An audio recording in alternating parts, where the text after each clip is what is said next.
ও মেয়েরা, নজরের যুবকেরা, ছেলেরা, বাচ্চারা, পর্দানিশিনা মা বোনেরা, আল্লাহ নবী দিন ও দুনিয়া বাদশাহ হাবিবুল্লাহকে, নবী জনাবে মুহাম্মদুর রাসূলুল্লাহ সাল্লাল্লাহু আলাইহি ওয়াসাল্লাম নবী আমার পাঁচ জবানে জানিয়ে দিয়ে গেলেন, শুধু 13টা বিবি আমার আল্লাহ পাক স্বামী বানায়নি, 13টা বিবির শুধু স্বামী আল্লাহ আমাকে বানায়নি, আল্লাহ আমাকে 4টি কন্যা দান করেছিল।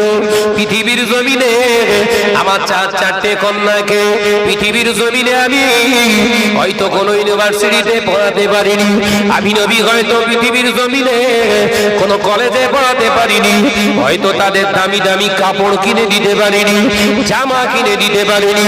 ও সাহাবারা, আমার কন্যাদেরকে নিয়ে আমি গর্ব করি।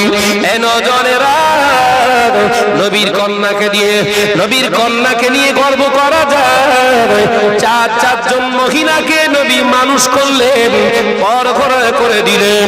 আল্লাহ নবীর একজন কন্যার চেহারা রূপের বর্ণনা পৃথিবীর কেউ দিতে পারে না।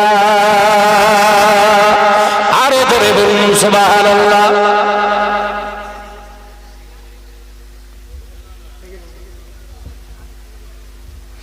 নবী আমার দিন ও দুনিয়া বাদশাহ হাবিবুল্লাহকে, নবী জনাবে মুহাম্মদুর রাসূলুল্লাহকে সাল্লাল্লাহু আলাইহি ওয়াসাল্লাম পাঁচ জবানে জানিয়ে দিয়েছিলেন। বাবা সাহাবীরা, আমি রাসূলুল্লাহ জানিয়ে দিলাম, আর রাসূলুল্লাহ ইয়াদখুলুল জান্নাহ কটা। দোগলা চরিত্রের মানুষ কিন্তু বেহেশতে যাবে না। দোগলা চরিত্রের মানুষ কারা? পৃথিবীর জমিনে যারা দাবি করে আমি মুসলমান, অথচ দাঁড়িয়ে দাঁড়িয়ে নামাজ কাজা করে, ওই ব্যক্তিগুলোকে দোগলা বলা হয়। যারা বলে আমি নবীর খাঁটি একজন পেয়ারা উম্মত, অথচ নাপ্তির হাতে টাকা তুলে দেয় ভালো করে দাড়ি টাকা। মাথায় ঢুকছে তো? ইয়া নবী সালাম আলাইকা খুব দিচ্ছে, তার সঙ্গে আবার নাপ্তির হাতে টাকাও দিচ্ছে। এরা কারা?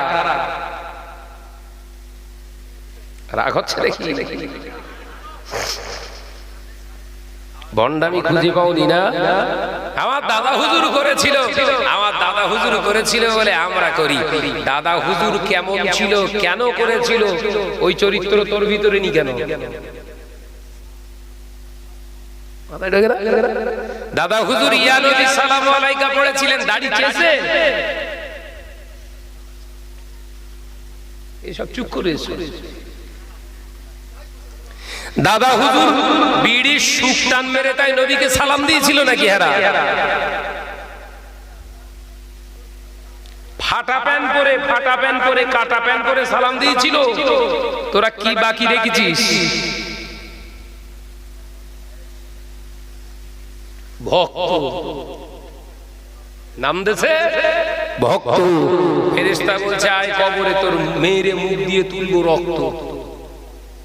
তোর ভক্তগিরি জম্মের মতো ঘুরছে তো একটা। ও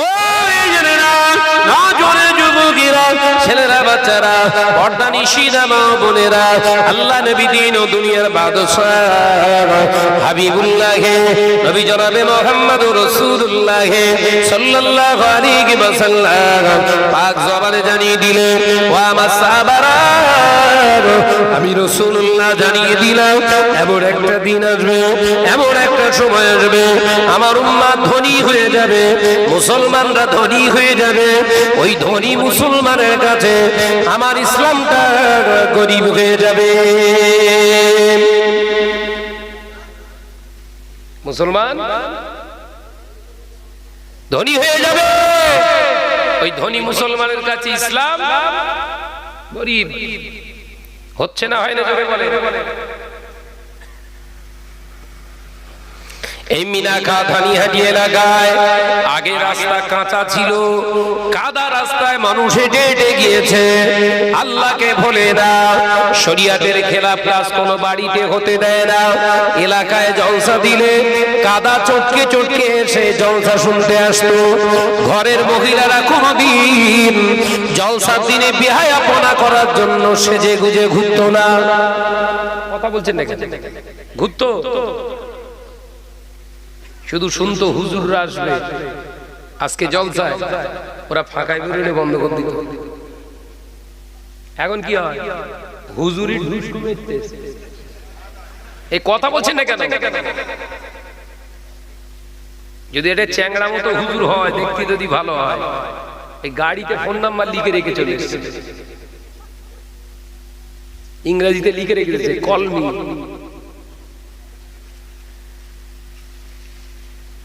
বলো ইসলামটা কোথায় আছে?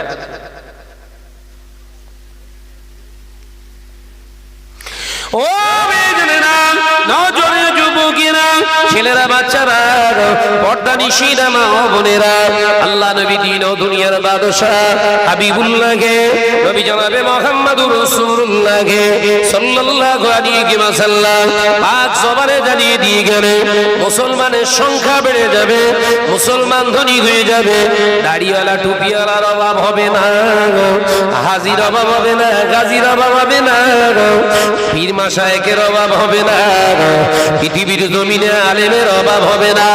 তথাপিও পৃথিবীর জমিনে আমার ইসলাম গরিব হয়ে যাবে। ও আমার সাহাবারা, ইসলাম যখন মুসলমানের কাছে গরিব হয়ে যাবে, ওই মুসলমানগুলোকে সাইজ করার জন্য আমার আল্লাহ জালেম সরকার নিযুক্ত করে দেবে।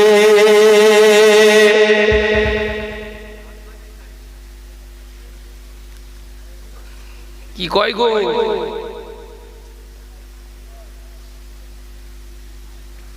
সব দিদির দোষ আর মুদির দোষ, হ্যাঁ, আর আমরা সব ফেরেশতা। কত মাথায় ঢোকে না, আমরা সব ফেরেশতা, যত দোষ দিদি আর মুদি।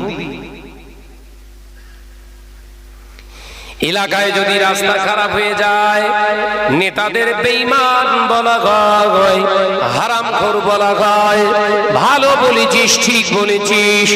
এলাকার রাস্তার উন্নয়নের কাজ সমাজের যদি কাজ না করে তোর বলার অধিকার আছে, কিন্তু তুই মুসলমান পরিচয় দিস, তোর শরিয়াতের রাস্তা তুই পুকুর করে ফেলেছিস, তোর প্রতিবাদ কে করবে আগে বল?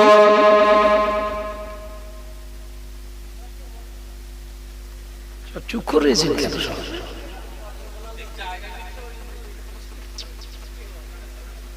এলাকায় বেঈমান নেতারা সব টাকা খেয়ে সব ঘুরিয়ে নিয়েছে, ঠিক আছে, ঠিক আছে, ভালো করেছিস, প্রতিবাদ কর।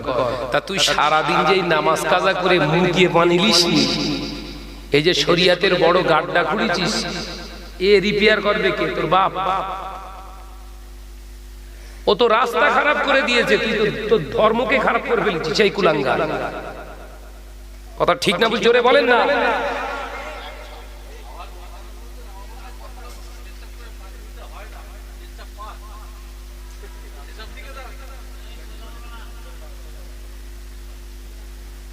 জীবনে আর আশা হবে না ধানিয়াটি।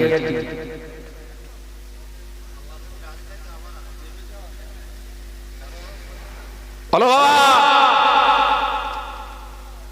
যে ছেলেটা কলেমা লা ইলাহা ইল্লাল্লাহু মুহাম্মাদুর রাসূলুল্লাহ লেখা পতাকা স্যান্ডেল হাতে নিয়ে, ফ্ল্যাগার্ড হাতে নিয়ে ইসলাম জয়ধ্বনি দেয়, ওই ছেলেটা যদি নামাজ কাজা করে সারাদিন, ওর জয়ধ্বনিতে ইসলামের উপকার হবে না অপকার? লাভ হবে না ক্ষতি? জোরে বলে। ইসলামকে কেউ যদি ক্ষতি করে থাকে, ওই হচ্ছে ইসলামের 1 নম্বর দুশমন। আমি বলি না, আমার রাগ করলে হবে না।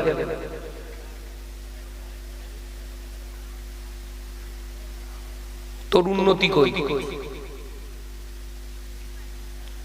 ভাঙা রাস্তায় যদি মুসলমান চলে, বিনিময়ে আল্লাহ কিয়ামতের দিনে হিসাব নেবে না। ভাঙা রাস্তায় কেন চলাফেরা করেছিলিস, হিসাব নেবে।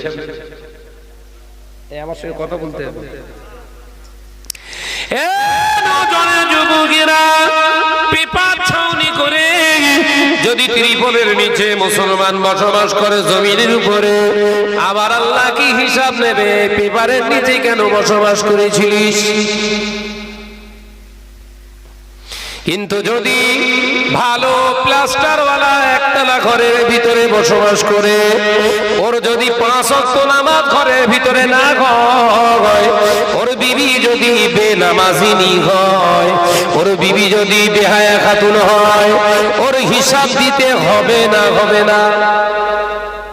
তো তোর ঘর ঠিক করিসনি, রাস্তার দিক নজর কেন তোর?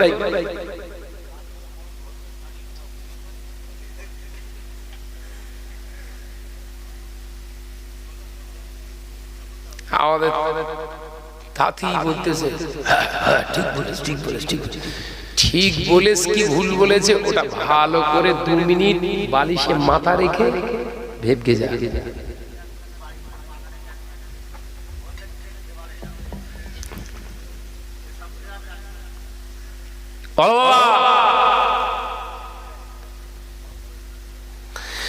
নবী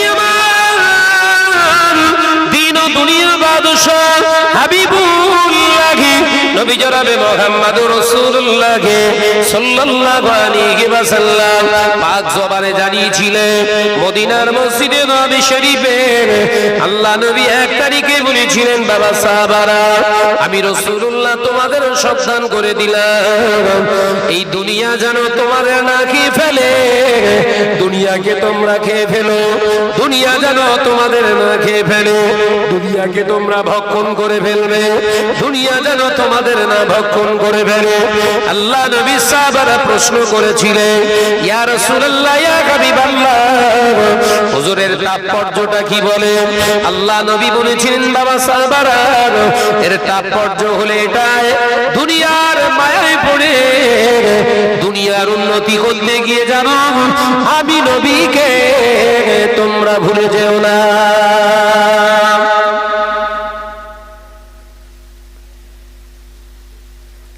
এলাকায় যখন ধানিয়াটি এলাকার মুসলমানদের ঘর যখন কাঁচা ছিল, ওই কাঁচা ঘরের ভেতর থেকে কোরআনের আওয়াজ পাওয়া যেত, সকালবেলা হোক, দুপুরবেলা হোক, কিংবা সন্ধ্যাবেলা, যে কোনো একটা টাইম কোরআন তেলাওয়াত হতোই হতো। এখন অধিকাংশ সব প্রায় পাকা ঘর, আওয়াজ হয় হয় রাত 12টা পর্যন্ত হিন্দি গান। কথা বলছেন না কেন?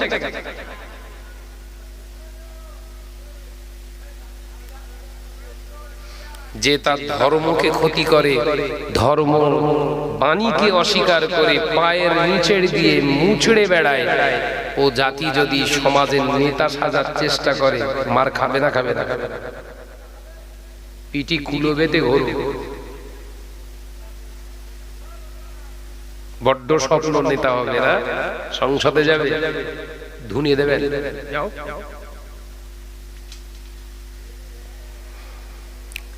পীর দরগাপুরি রহমাতুল্লাহ আলাইহি নাম শুনেছেন? হুজুর কি মাথায় মুসলমান উন্নয়নের জন্য রাজনীতিতে নাম লিখিয়েছিলেন। হুজুর যেদিন সংসদ ভবনে যাচ্ছেন, মাথায় টুপি পাগড়ি বেঁধে হাতে লাঠি নিয়ে, হুজুর আমার যখন সংসদ ভবনের গেটে যাচ্ছেন, হুজুরকে বাধা দিলেন, এই ড্রেসে যাওয়া যাবে না, এই ড্রেসে যাওয়া যাবে না। কেন? ওর ভিতরে অ্যালাউ নেই। পীর দরগাপুরি রাহমাতুল্লাহ আলাইহি বলেছিলেন, যে সুন্নতের উপরে হস্তক্ষেপ করে যে রাজনীতি, ওই রাজনীতিতে দরগাপুরি ইচ্ছা ফিরে চলে আসে, রাজনীতি ছেড়ে দিয়ে চলে এসেছিলেন। একবার জোরে বলে, মাথায় ঢোকে। বিশ্বনবী রাজনীতি করেছেন জীবনে, একটা মিথ্যার দ্বারস্থ হয়নি রাসূল। একবার জোরে বলে, বিশ্বনবী কোন স্টেজে কোন নেতার নাম ধরে তকমা দেয়নি, কোনদিন সমালোচনা করেননি। একবার জোরে বলো, কারণ এগুলো শরীয়তে হলো হারাম। পরনিন্দা, মিথ্যে কথা, গীবত, চগলখুরি, এগুলো হচ্ছে জোরে বলো হারাম। আর সেগুলো যদি আমি করি আর যদি বলি নবী করে সেটাই করতেছি, নবীকে ছোট করা হয়েছে, সাবধান হও। যদি তোমার ভালো লাগে আজকের নোংরা নীতি, রাজনীতি বললে পাপ হবে, আজকের নোংরা নীতি যদি তোমার পছন্দ হয় তুমি করতে পারো। এখানে নবীর স্যাম্পল আনার চেষ্টা করো না। কথা ঠিক বলেছি ভুল বলেছি? নবীর 63 বছরের জিন্দেগিতে একটা মিথ্যার আশ্রয় নেননি। চাচা আবু জাহেল, আবু লাহাব, আবু তালেব ঈমান আনেনি, কিন্তু রাসূলুল্লাহ পিছনে কোনদিন তার বিরুদ্ধে সমালোচনা করেন। এটাই হলো আমার নবী। একবার জোরে বলবেন, জোরে বলবেন না? ও বেজনেরা, নজরে যুবকেরা, ছেলেরা, বাচ্চারা, পর্দানিশিনা মা বোনেরা, আল্লাহ নবী দিন ও দুনিয়ার বাদশা হাবিবুল্লাহকে নবী জনাবে মুহাম্মদুর রাসূলুল্লাহ সাল্লাল্লাহু আলাইহি ওয়াসাল্লাম পাক জবানে জানিয়ে দিলেন, ওয়া মাসাবারা ওয়া মাসাবিরা, আমি রাসূলুল্লাহ তোমাদের জানিয়ে দিয়ে গেলাম পৃথিবীর জমিনে মুসলমান ধনী হয়ে যাবে। যখন মুসলমান ধনী হয়ে যাবে আমার উম্মতিরা আমি নবীকে ভুলে যাবে, আল্লাহর কোরআনের সংবিধানকে ভুলে যাবে, পৃথিবীর জমিনে নিজের ইচ্ছা মতো খামখেয়ালিপনা জীবন যাপন করবে। এতে হবে কি, আমার ইসলাম তার দ্বারা ক্ষতিগ্রস্ত হবে। এই ইসলামের উপরে, কোরআনের উপরে অত্যাচার করেনেওয়ালা মুসলমানগুলোকে সাইজ করার জন্য, জব্দ করার জন্য আমার আল্লাহ ওদের থেকে আরো বড় জালেম সরকার নিযুক্ত করে দেবে। ভালো করে ইতিহাস ঘেটে দেখো, এই ভারতবর্ষে প্রায় 850 বছর রাজত্ব করেছে মুসলমান। ওই মুসলমানগুলোকে আল্লাহ রাজত্ব দিয়েছিলেন। এই ভারতবর্ষে একটানা 850 বছর রাজত্ব করেছে মুসলমান। যে মুসলমানের ইতিহাস খুঁজলে পাওয়া যায়। শুধু আমি মৌলী সাহেব হইনি বাবা, শুধু আরবি নিয়ে পড়াশোনা করিনি বাবা, মুমতাজিল মুহাদ্দিসিনের পাশাপাশি জেনারেলে হিস্ট্রির উপরে আমি অনার্স নিয়ে আপনার এমএ করেছি। এ নজনেরা, ভারতের ইতিহাস খুলে দেখো, ভারতে যারা রাজা বাদশা ছিল 5 ওয়াক্ত নামাজ কাজা হুয়া তো দূরের কথা, 5 ওয়াক্ত নামাজ ছাড়া তাহাজ্জুদের নামাজ অনেকের কাজা হতো না।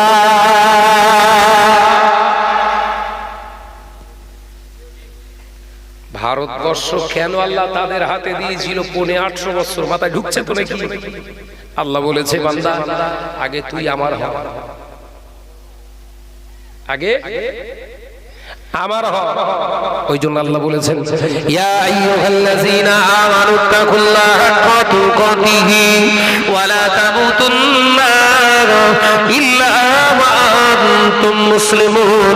আমার আল্লাহ কোরআন পাকের ভিতরে জানিয়ে দিলে, ও আমার বিশ্বাসী বান্দা বান্দীরা, আমি আল্লাহ জানিয়ে দিলাম, আমাকে এক বলে যারা মেনে নিয়েছিস, আমাকে রব বলে যারা মেনে নিয়েছিস, আমি আল্লাহ জানিয়ে দিচ্ছি, ঈমান আনার পরে প্রথম আমল হলো নামাজ নয়, রোজা নয়, হজ নয়, যাকাত নয়।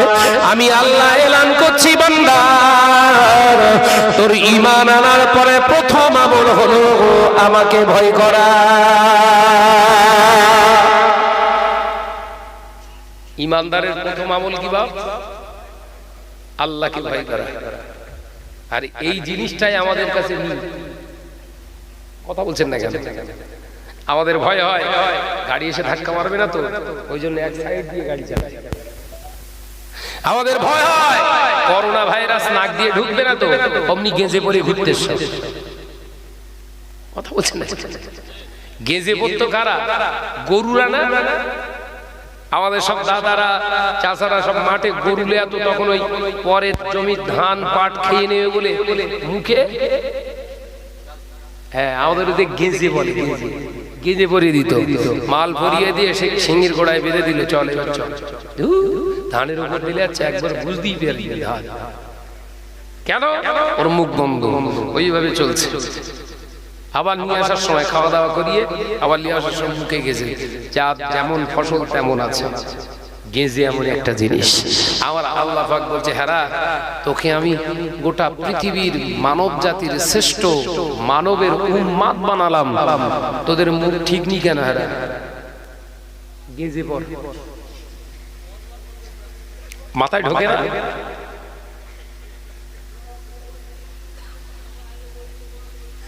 হুজুর খেজুর ইঁদুর বাঁদর সব গেঁজে করে ঘুরতে, আর যে মেয়েগুলো একটু মাখামাখি করতে বেশি, লিপস্টিক টিস্টিক টিস্টিক, তারা তো আর কিছু মাখি কি বলে ও মেখে কি হবে, সেই তো ঢেকে রাখতে হবে।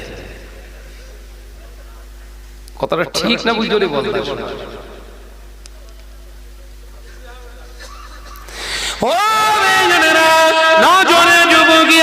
ছেলেরা বাচ্চারা পর্দানি সিনেমা বোনেরা, আল্লাহ নবী দিন ও দুনিয়ার বাদশাহ হাবিবুল্লাহকে নবী জনাবে মুহাম্মদুর রাসূলুল্লাহকে সাল্লাল্লাহু আলাইহি ওয়াসাল্লাম পাক জবানে জানিয়ে দিলেন, ও আমার সাহাবারা ও আমার সাহাবীরা, আমি রাসূলুল্লাহ জানিয়ে দিয়ে গেলাম এমন একটা দিন সময় আসবে, যুগ আসবে, যে সময়ে আমার উম্মতিরা দামি দামি দামি দামি পোশাক পরবে, অথচ কিয়ামতের দিন ব্যভিচারিণী মহিলা পুরুষদের কাতারে আল্লাহ হাসর করাবে।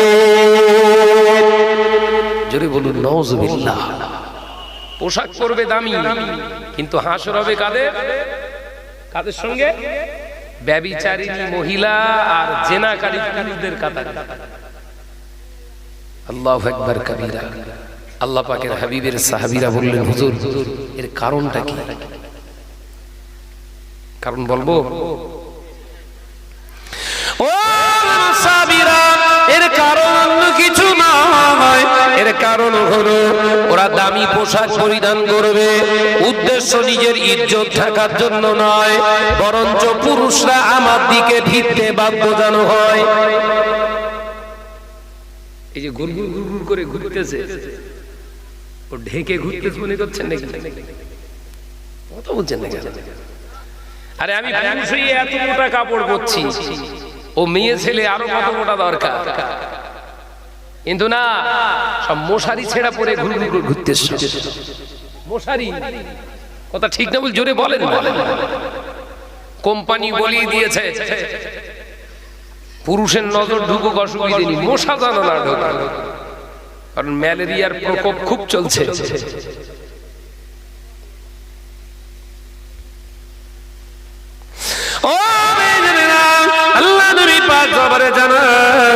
বাবা সাহাবীরা, আমি রাসূলুল্লাহ জানিয়ে দিলাম, আমি নবী জানিয়ে দিলাম, পোশাক পরতে গেলে তিনটি শর্ত তোমাকে মানতে হবে।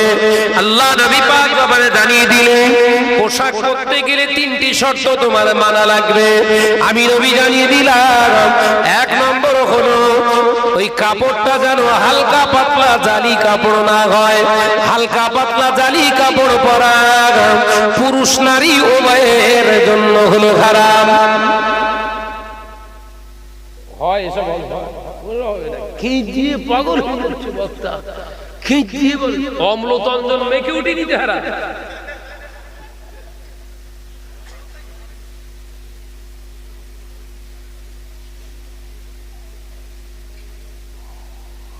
জাতি শেষ হয়ে যাচ্ছে, জাতি শেষ হয়ে যাচ্ছে। হাত বোলাস নে, হাতুড়ি দিয়ে মার, মাথায় ঢোকে না বাস। জাতি অধঃপতনে যাচ্ছে, ধর্ম ভুলে যাচ্ছে। মাথায় হাত বোলাস নে, হাতুড়ি দিয়ে মার। হাত বোলানোর সময় নিয়ে আর কান টানলে, জোরে বলো, কান টানলে মাথা আসে। তোর এই কেঁদে লাভ হবে না। যদি এই দর্শকগুলো জাহান্নামে যায়, তুই হুজুর বলো সবার আগে যাবি। তো সে খেয়াল আছে?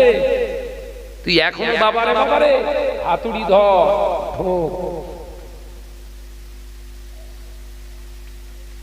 পাকা দেয়ালে পেরেক পোতা আর কাঁচা মাটির দেয়ালে পেরেক পোতা, আসমান জমিন ফারাক। মাথায় ঢোকে না? কাঁচা দেয়ালে পেরেক পুঁতবেন, হাত দিয়ে চাপ দিলে পেরেকটা ঢুকবে, আর ইটের দেয়াল হাত দিয়ে যাবে, ভড়ভড় করে যাবে নাকি? ভড়ভড় করে উল্টো যাবে। এই মলি সাহেবদের উল্টো ঢুকতে বুঝতে পারি। দুটো একটা উদাহরণ দেই, ক্লিন হবে। সুদখোর দাবি করছে শাহনাজ ভাই হচ্ছে আমার একদম মহব্বতের হুজুর। সুদখোর, পাকা সুদখোর। ভাইজানের ওয়াজ ছাড়া আমার ভালো লাগে না। ভাইজানের দিকে আসলে আমার ঘরে আসে, খায়। কে বলছে? সুদখোর। সুদখোরের বাড়িতে যদি আমি খাই, আর ও যদি বলে শাহনাজ ভাই যখন আমার বাড়িতে খাচ্ছে তাহলে আমি ঠিক আছি, মাথায় ঢুকে না। হুজুর যখন আমার বাড়িতে খাচ্ছে তার মানে আমি তো ঠিক। ও তখন চায়ের দোকানে গিয়ে মুরিদ বাড়াচ্ছে, জানিস আমি সততার উপরে আসি বলে ভাই আমার বাড়িতে এসে খায়। এলাকার মানুষ সবাই জানে সুদখোর। এখন হুজুরকে সামনে লোগো ধরিয়ে দেওয়ার কারণে সাইনবোর্ড, এলাকার মানুষ ঠিকই আসছে, আমরাও খাই। ও খাওয়ার কারণে যদি ভাই ওর বাড়িতে এসে খায় তাহলে আমরাও খাইলে অসুবিধা নেই। সুদখোরের মুরিদ আর সুদখোর হুজুরির জন্য এলাকা শেষ।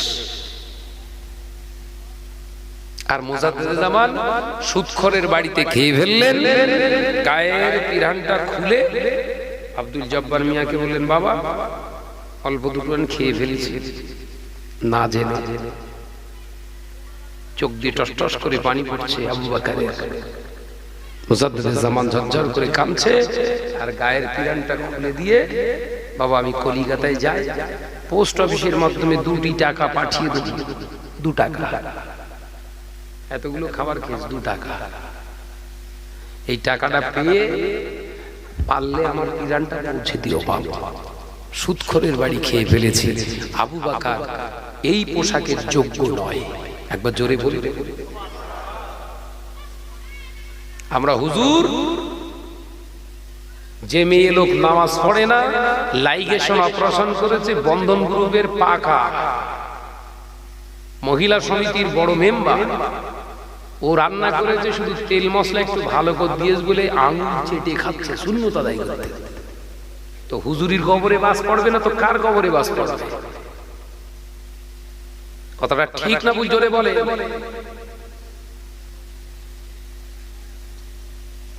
হুজুর সাজা যায়, হুজুর হতে গেলে আমানি ঠেলে তবে পান্তা। ও নজওয়ান যুবকেরা, ছেলেরা, বাচ্চারা, মনে কষ্ট দিও না, ব্যথা নিও না। আল্লাহ নবী দিন ও দুনিয়ার বাদশাহ হাবিবুল্লাহকে, নবী জনাবে মুহাম্মদুর রাসূলুল্লাহকে সাল্লাল্লাহু আলাইহি ওয়াসাল্লাম পাক জবানে জানিয়ে দিয়ে গেলে, ও আমার সাহাবারা, আমি রাসূলুল্লাহ জানিয়ে দিলাম, এক নম্বর তোমরা ফলো রেখো, পোশাক পরার সময় লক্ষ্য রেখে দিও হালকা পাতলা জালি পোশাক কাপড় যেন না হয়। কারণ পুরুষের জন্য যতটা পর্দা, একটি নারীর জন্য ঠিক ততটা পর্দা, একজন মহিলার জন্য যতটা পর্দা, একজন পুরুষের জন্য ঠিক ততটাই পর্দা। জোরে বলুন সুবহানাল্লাহ, আরো জোরে বলুন সুবহানাল্লাহ। এ নজরেরা, আল্লাহ নবী পাক জবানে জানিয়ে দিয়ে গেলে, দ্বিতীয় নম্বর শর্ত হলো, একজন পুরুষ যখন পোশাক পরিধান করবে, লক্ষ্য করবে স্কিন টাইট পোশাক যেন না হয়, শরীরের সঙ্গে যেন বিরাট চাপতে না থাকে, শরীরের অঙ্গ প্রত্যঙ্গের আকার স্ট্রাকচার গঠন যেন না বোঝা যায়। অর্থাৎ স্কিন টাইট পোশাক পরা নারী পুরুষদের জন্য হলো হারাম, হারাম। এ মুসলমানেরা, ধানিয়াটির মুসলমানেরা, সোনার মানিক নজনের একবার বল, যে জিন্সের প্যান্ট গুলো, যে টি শার্ট গুলো পরে পরে দরবারে ঘুরছি আর মাথায় টুপি দিয়ে হুজুরের মাহফিলে যে ইয়া নবী সালাম আলাইকা করছি বাবা তোর ভিতরে কতটা নবীর আদর্শ আছে বল।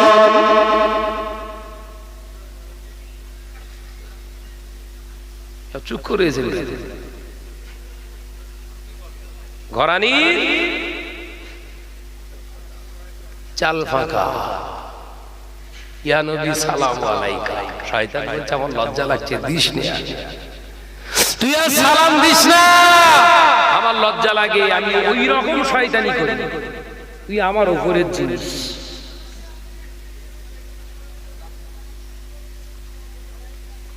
কথাগুলো ঠিক বলছি না ভুল বলছি গো? যাও কোন হুজুর কোন মুফতি আছে এই মাসলাতে কাটতে বলো, হাদিসটা কাটতে বলো যে স্কিন টাইট পোশাকটা পুরুষের জন্য হালাল না হারাম। এসব আজনি করে দাওয়াত হবে না। কাহিনী এমন টান বেড়েছে ছেলেদের প্যান্ট ছিঁড়ে বেরিয়ে দেখেন দুটো একটা পাওয়া যাবে, ছেঁড়া প্যান্ট পরে সব বসে রয়েছে এখানে। দেখলে মনে হয় যেন মোটর সাইকেলে পড়ে গেল, কিন্তু না, ও ছেঁড়া প্যান্ট কিনেছে অজের চোটে। কালকে সকালবেলা বলতেছে মেয়ে ছেলে গল্প করছে, শাহনাজ ভাই পুরো পাগল করে রেখে গেছে। সত্যি পাগল, মেয়েরা পুরো ওয়াজ শুনে পাগল হয়ে গেছে, পাগলি হয়ে গেছে, মাথা থেকে কাপড় পরে গিয়ে বুঝতে পারি পাগলি হয়ে গেছে। ও বেজনেরা, নওজোয়ান যুবকেরা, ছেলেরা, বাচ্চারা, পর্দানিশী মা বোনেরা, আল্লাহ নবী পাক জমানে জানিয়ে দিয়ে গেলেন তৃতীয় নম্বর শর্ত। ও আমার সাহাবারা, আমি রাসূলুল্লাহ জানিয়ে দিয়ে গেলাম তৃতীয় নম্বর শর্ত হলো যে পুরুষটা পোশাক পরিধান করবে, যে নারীটা পোশাক পরিধান করবে, আমি রাসূলুল্লাহ জানিয়ে দিয়ে গেলাম ওকে খেয়াল রাখতে বলো। পুরুষরা যখন পোশাক পরবে ওর পায়ের গোড়ালির টাকনোর নিচে যেন জামা না ঝুলে যায়, প্যান্ট যেন না ঝুলে যায়, তহবান যেন না ঝুলে যায়, লুঙ্গি যেন না ঝুলে যায়। কারণ পুরুষের টাকনোর গিটের নিচে লুঙ্গি পরা, প্যান্ট পরা হলো হারাম, হারাম, হারাম। মহিলাদের এই পায়ের গোড়ালির গাঁটের উপরে পোশাক পরা হলো হারাম। আমি রাসূলুল্লাহ জানিয়ে দিয়ে গেলাম ওই পুরুষগুলোকে জাহান্নামের আগুনে জ্বালানো হবে যে পুরুষগুলো পোশাক পরিধান করত, করার পরে ওর পায়ের গোড়ালির গাঁটটা ঢেকে রাখতো। আমি রাসূলুল্লাহ জানিয়ে দিলাম পুরুষদের জন্য গোড়ালির গাঁটের নিচে পোশাক ঝুলিয়ে পরা হারাম। এর জনেরা, সোনার মানিকেরা, 10 বছর 12 বছর জলসা দিলে কেন এখনো পোশাকটা ঠিক হলো না? কোন মাস্টারে নিয়েছিলি সারা? 2 এ 2 4 হয় এখনো শেখায়নি তোর? পরীক্ষার খাতায় গিয়ে কি বাস ফেলবি? মাথায় ঢোকে না। কোন হুজুর নিয়ে এসেছিস? তোর এখনো পোশাক আশাক কি করে পরতে হয় শেখায়নি?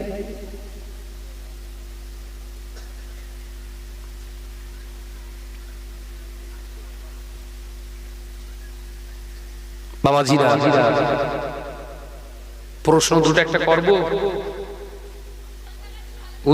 উত্তর না দিতে পারলে আমি দেবো ইনশাআল্লাহ। এই কত বছর হচ্ছে জলসাটা? 10-12 বছর। তাহলে ইনশাআল্লাহ বলে দিতে পারবেন একটা পুরুষের গোপন অঙ্গ কটা?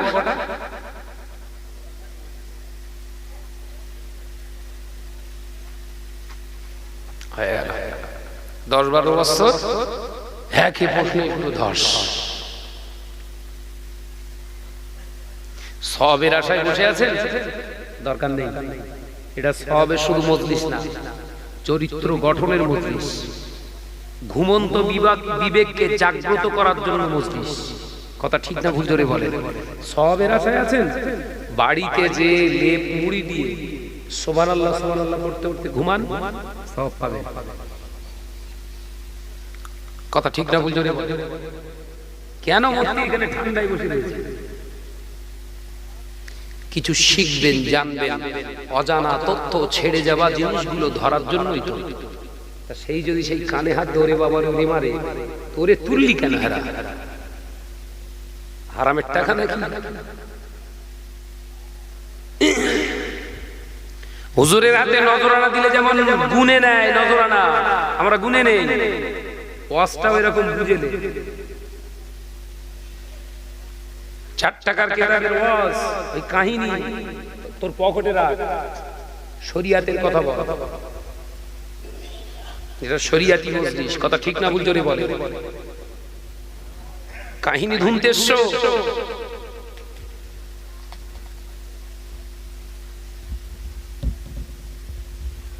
আপনারাও সুযোগ দিয়েছেন আর আমরাও সুযোগ ধরেছি, দুটোই আশা।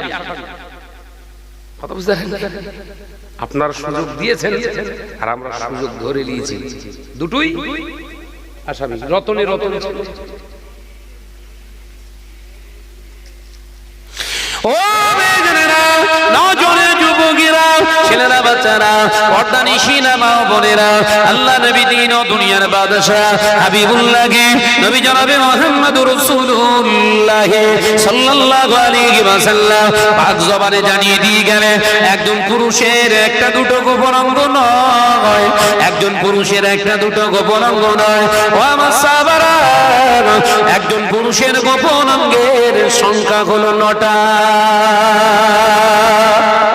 জোরে হবে না? নতুন কিছু শিখতে পাচ্ছেন, অজানা জিনিস জানতে পাচ্ছেন, খুশি না বেজা? একটু জোরে বলেন সুবহানাল্লাহ। জোরে হবে না? দেখেন, আমি জোর করে খাওয়াতে আসিনি, যদি ইচ্ছা থাকে বলেন তাহলে হবে একটু ওয়াজ, আর যদি না হয় তো দোয়া করতে হবে। ওই ঠেলে ঠেলে লেয়ানের জিনিস না হবে, এই চাঙ্গা থাকতে হবে, ওই চুই মুই মুই মুই সব চলবে না। আমার দেখে মনে হচ্ছে দুর্বল, আমি এক জায়গা থেকে ঝেড়ে রেখে আর এক জায়গায় এসছি, যাদের ঝেড়ে এসছি জ্বলে যাচ্ছে সব, ওরা বুঝতে পারছে যে কি জিনিস ঢুকেছিল গেলে। হ্যাঁ, আমার কাছে থাকতে গেলে আমার মতো থাকতে হবে বাবা। বহু জায়গা থেকে ফোন করে, কথা বুঝতে পারছেন না? বহু জায়গা থেকে ফোন করে ছেলেরা বলে, ভাই যেন আপনার বিরাট বড় ফ্যান। ভাই আমার ফ্যান হোসনি, আমার 4টি ফ্যান আছে। ফ্যান হোসনি, নামাজ পড়িস? বলে না ভাই, যেন পড়িস না, ফোন আর করিস না, নামাজ পড়িস নি ফোন করবি। ও হুজুর, আমি হুজুর হবার ইচ্ছা নেই, আপনাদের ভাই হয়ে যেন দুনিয়ায় আল্লাহ বাঁচিয়ে রাখেন। বলুন সকলে আল্লাহুম্মা আমিন। অনেকের হুজুর হবার শখ, আমার শখ নেই। পুরুষের গোপন অঙ্গ হলো 9টা। কটা বললাম? যেটাকে আরবিতে বলা হয় সতরুন, শত শত, ওদা বাংলায় যেটা বলে। নামাজ পড়া কি ফরজ না, ভুল হবে। নামাজ পড়া হলো ফরজে আইন। ফরজে আইন, ফরজ বললে কিন্তু ভুল, 1 নাম্বার থাকলে হাফ ভুল। নামাজ পড়া ফরজে আইন, আর এই সতর ঢাকা এটাও হলো ফরজে আইন। এক ওয়াক্ত নামাজ কাজা করলে যে গুনাহ, ইচ্ছাকৃতভাবে হাঁটুর উপরে কাপড় তুলে বসে থাকা, ঠিক সেই গুনাহ।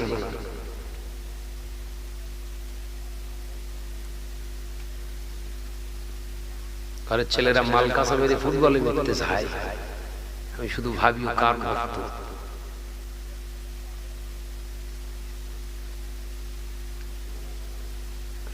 ও মেয়েরা, নজরের যুবকেরা, ছেলেরা, বাচ্চারা, পর্দা নিশিনা মা বোনেরা, আল্লাহ নবী পাক জবানে জানিয়ে দেন, আমি শুধু ছেলেদের ওয়াজ করি না, আমি ছেলেদের যেমন নবী, আমি মহিলাদেরও তেমনি নবী।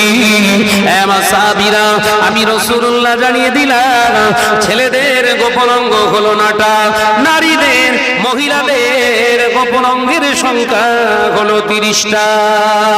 জোরে বলুন, আরো জোরে বলুন। ছেলেদের 9টা, মেয়েদের, এই ছেলেদের থেকে মেয়েদের মর্যাদা কত গুণ বেশি জানেন? 3 গুণ। তার কারণ ছেলেদের যা গোপন অঙ্গ আছে তার থেকে 3 গুণের 3 মেয়েদের মর্যাদা এই জন্য বেশি, 3 গুণের 3, এদের অঙ্গ বেশি। একবার জোরে বলেন, জোরে বলবেন না? মাথায় ঢুকছে তো বাস?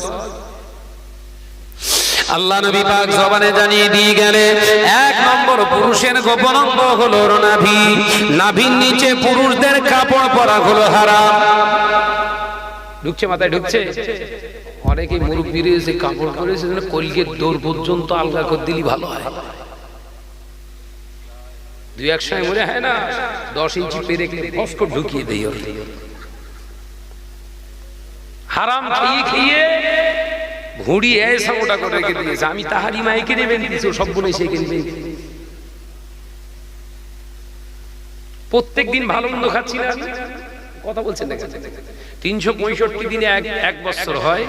আপনাদের নেক দোয়ায় কমপক্ষে 300 দিন রাস্তার উপরে, তার মানে মানুষের দেওয়া খাবার আল্লাহ আমার পেটের ভিতরে নিয়ে যাচ্ছে।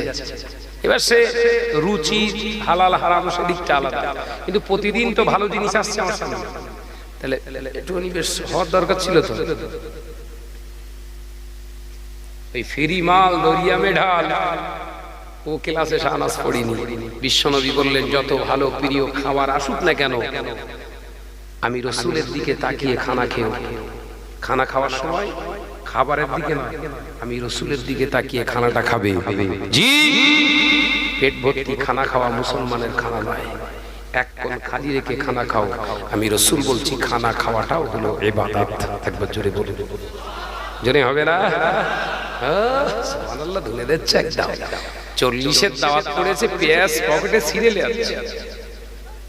40-এর খানা হয়, পেঁয়াজ পকেটে ছিঁড়ে যাচ্ছে, তো পকেটে কি বুঝছি ভাইজান? কারোর সঙ্গে বলবেন না তো? কেন, কি বলে? পেঁয়াজ ছিঁড়ে যাচ্ছে, দেবে না তো মুখ মরে যাবে। মুখ সোজা করার জন্য পেঁয়াজে কামড় মারবো।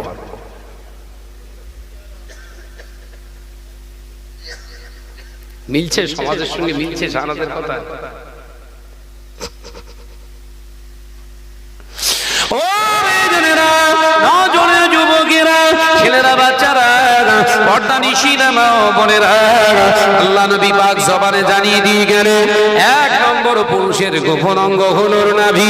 2 নম্বর গোপন অঙ্গ হলো তলপেট, অর্থাৎ নাভির নিচা থেকে পাই আপনার পুরুষাঙ্গের আগ পর্যন্ত যে নিচের বেলি বলা হয়, তলপেট বলা হয়, এটা পুরুষের 2 নম্বর গোপন অঙ্গ। 3 নম্বর গোপন অঙ্গ হলো একটি পুরুষের পুরুষাঙ্গটা। 4 নম্বর 5 নম্বর গোপন অঙ্গ হলো একটি পুরুষের পুরুষাঙ্গের সঙ্গে লেগে থাকা আরো 2 অঙ্গ। টোটাল হলো 5টা। 6 নম্বর গোপন অঙ্গ হলো একটি পুরুষের পুরুষাঙ্গের নিচা থেকে পায়খানার দ্বারের আগ পর্যন্ত যে খালি জায়গাটা থাকে, ওই ললাট অংশটা হলো 6 নম্বর গোপন অঙ্গ। 7 নম্বর গোপন অঙ্গ হলো একটি পুরুষের পায়খানার দ্বার। 8 নম্বর 9 নম্বর গোপন অঙ্গ হলো একটি পুরুষের 2 হাঁটু। জোরে বলুন সুবহানাল্লাহ। আল্লাহ নবী দিন ও দুনিয়ার বাদশা হাবিবুল্লাহ নবী জনাবে মুহাম্মদুর রাসূলুল্লাহ সাল্লাল্লাহু আলাইহি ওয়াসাল্লাম পাক জবানে জানিয়ে দিয়ে গেলেন, কোন পুরুষ যদি ইচ্ছাকৃতভাবে ওর নাভির নিচে কাপড় পরে, ওর নাভিটা যদি দেখা যায়, ওকে 80 হোক বা জাহান্নামে রাখা হবে। যদি কোনো পুরুষ ইচ্ছাকৃতভাবে ও হাঁটুর উপরে কাপড় ধুয়ে থাকে, ওকে আল্লাহ 80 হোক বা জাহান্নামায় রাখা হবে। নজরে যুবকেরা, যদি তোর কাপড় পরিধান করার পরে যদি তোকে যদি জাহান্নামী হতে হয়, কোন হুজুর তোকে বাঁচাবে বল?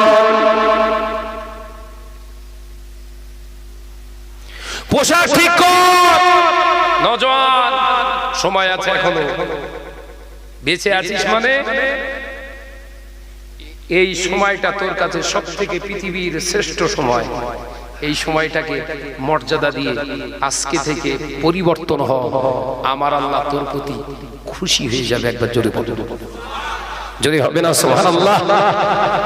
বিশ্বনবী বললেন, ওই ব্যক্তিটায় নাজাত পেয়ে যাবে যে ব্যক্তিটা অন্যায় করার পরে নিজের অনুশোচনা, অনুতাপ, ভুলটা বুঝতে পেরে নিজের ভিতরে অনুশোচনা আনে, আমার ভুল হয়ে গেছে, আমি আর করব না, এটা আমার ঠিক হয়নি।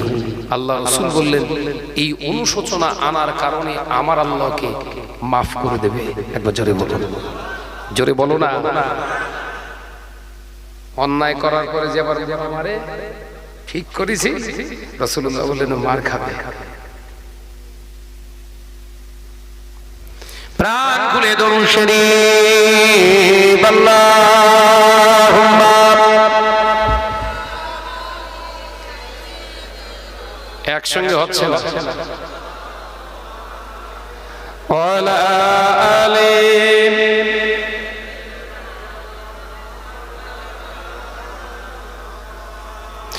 এই পৃথিবী সৃষ্টি তোমার নামের উসিলায়, এই পৃথিবী সৃষ্টি তোমার নামের উসিলায়, ও মদিনার কামলিওয়ালা সালাম তোমার। জোরে হবে না, চিল্লে হবে না। এই পৃথিবী সৃষ্টি তোমার নামের উসিলায়, এই পৃথিবী সৃষ্টি তোমার নামের উসিলায়, ও মদিনার কামলিওয়ালা সালাম তোমায়, ও মদিনার কামলিওয়ালা সালাম তোমায়। আল্লাহুম্মা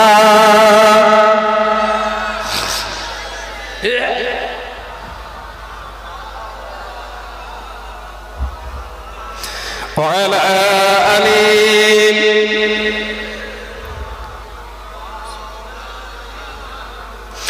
আসমানেতে যত দেখি চন্দ্র তারা, নবীর প্রেমে আজও তারা দিশেহারা। চিল্লে বলতে পারেন না, একটু জোরে বলতে পারেন না। আসমানেতে যত দেখি চন্দ্র তারা, নবীর প্রেমে আজও তারা দিশেহারা। এই পৃথিবী সৃষ্টি হলো তোমার উসিলায়, এই পৃথিবী সৃষ্টি হলো তোমার উসিলায়, ও মদিনার কামলিওয়ালা সালাম তোমার। জোরে বলবেন না, একটু চিল্লে বলবেন না। এই পৃথিবী সৃষ্টি তোমার নামের উসিলায়, ও মদিনার কামলিওয়ালা সালাম তোমায়, ও মদিনার কামলিওয়ালা সালাম তোমায়। আল্লাহুম্মা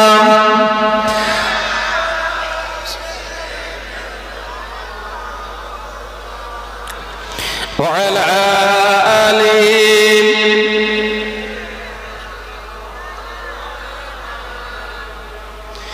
সাগরের ঢেউগুলো সব পরম্পরা, নবীর প্রেমে আজও তারা পাগল পারা। জনের আজরে হয় না, হে ছেলেরা ঝেড়ে হবে না। সাগরের ঢেউগুলো সব পরম্পরা, নবীর প্রেমে আজও তারা পাগল পারা। এই পৃথিবী সৃজন হলো তোমার উসিলায়, এই পৃথিবী সৃজন হলো তোমার উসিলায়, ও মদিনার কামলিওয়ালা সালাম তোমার। জোরে হবে না। এই পৃথিবী সৃষ্টি তোমার নামের উসিলায়, ও মদিনার কামলিওয়ালা সালাম তোমায়, ও মদিনার কামলিওয়ালা সালাম তোমায়। আল্লাহুম্মা সাল্লি আলা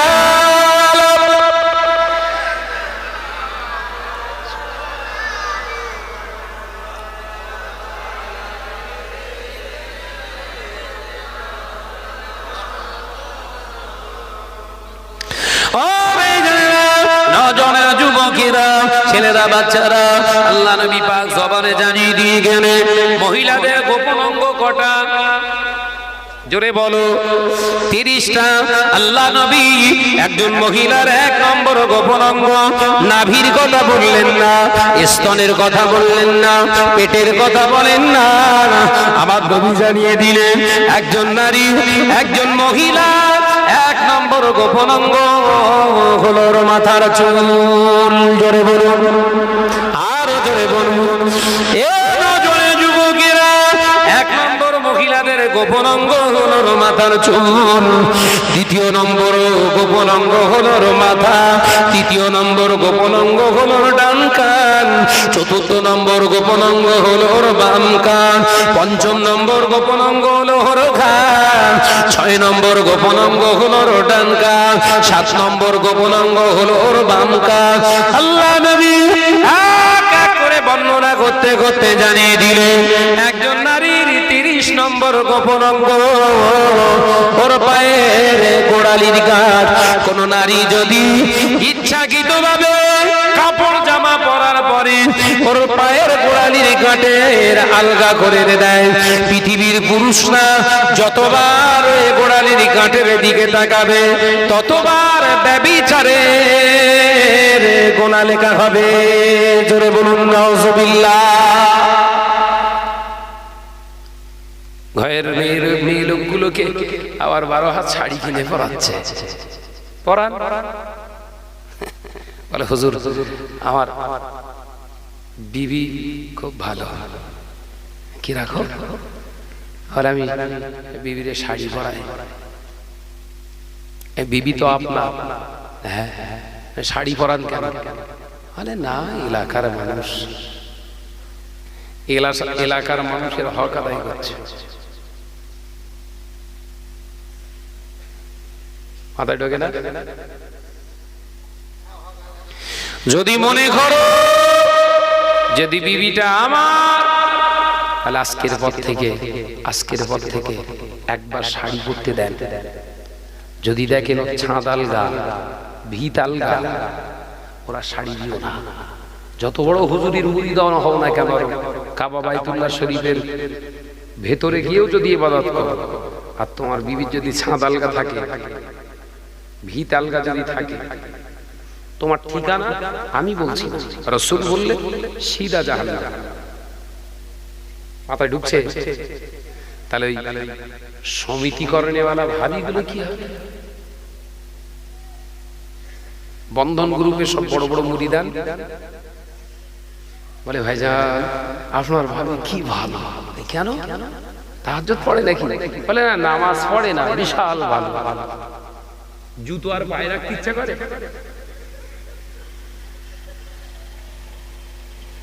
যে বউ নামাজ পড়ে না সেই বউর কাছে বিরাট বড়, ও গু খাওয়া গরু না। বলে না, আমার টাকা পয়সা দরকার হলে চিন্তা করতে হয় না, তো শুধু একবার ইশারা করো, ইশারা। হাত তোর ভাবির সঙ্গে এত ফিল স্যারের সঙ্গে, স্যার বুঝতে পেরেছে? সপ্তাহে যে একদিন আসে কুকুর, মহিলার সঙ্গে কি স্যার গুলোর নাম দিয়েছি কি হচ্ছে কুত্তা।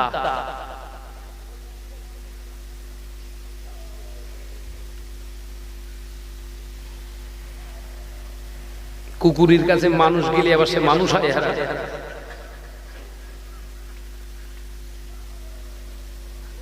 রাগ হচ্ছে না তো?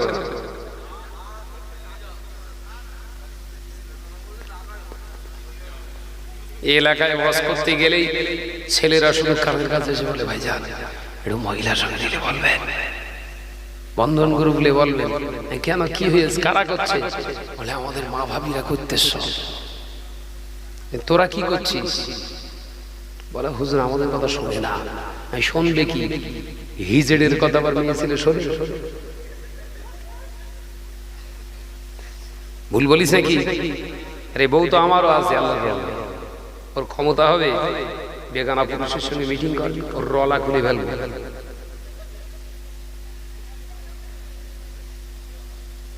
মাথায় ঢুকছে না? আপনার ক্ষমতা যদি থাকে, আপনার বিবি যদি আর একটা শাড়ি চায়, শরিয়ত বলছে ওকে দাও। বিবি যদি একটা গহনার পরে আর একটা গহনা চায়, অকাত যদি থাকে তুমি দাও। কিন্তু তোমার বিবি যদি বলে আমি মাথায় কাপড় দেব না, আমি নবী বলছি তুমি মেনে নিও না। তোমার বিবি যদি বলে আমার ভালো ভালো খাবার খেতে দিতে হবে, আমি নবী বলছি যদি অকাত থাকে তুমি খেতে দাও, ক্ষমতা যদি থাকে তুমি খেতে দাও। কিন্তু তোমার বিবি খাওয়া দাওয়ার পরে যদি বলে জোহরের নামাজ নামাজটা আজকে আমি পড়বো না, আমি নবী বলছি তুমি মেনে নিও না।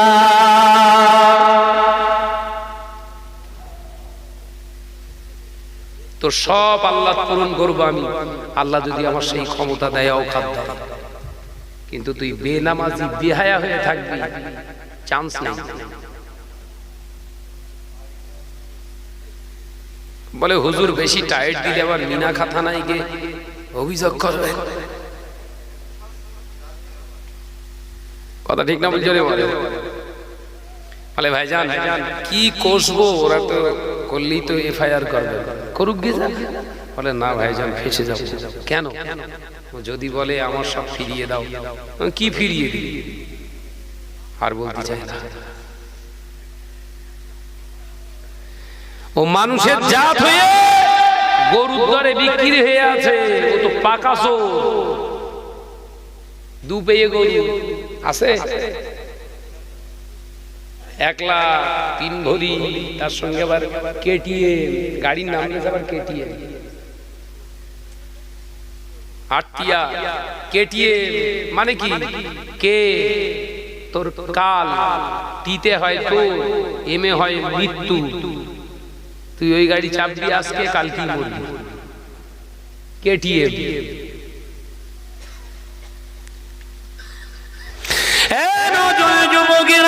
ছেলেরা বাচ্চারা পর্দানিশিনা মা বোনেরা, আল্লাহ নবী দিন ও দুনিয়ার বাদশাহ হাবিবুল্লাহকে, নবী জনাবে মুহাম্মদ রাসূলুল্লাহকে সাল্লাল্লাহু আলাইহি ওয়াসাল্লাম পাক জবানে জানিয়ে দিয়ে গেলেন, ও আমার সাহাবারা, কে কে বিবাহ করতে চাও? ও মক্কা মদিনার আবাল বৃদ্ধ বনিতার ভিতরে বিবাহ করতে চাও? কে কে হাত ওঠাও। মদিনার মসজিদে নবী শরীফে আল্লাহ নবী সাহাবারা সবাই হাত উঠিয়েছিলেন।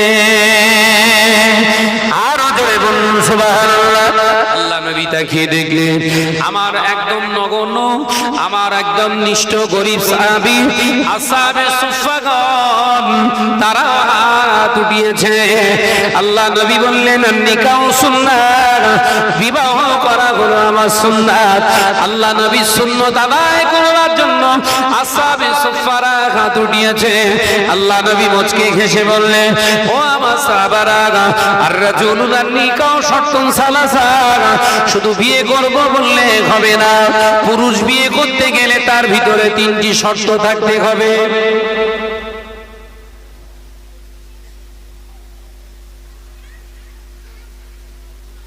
পুরুষ বিয়ে করলে করব বললেই হবে না।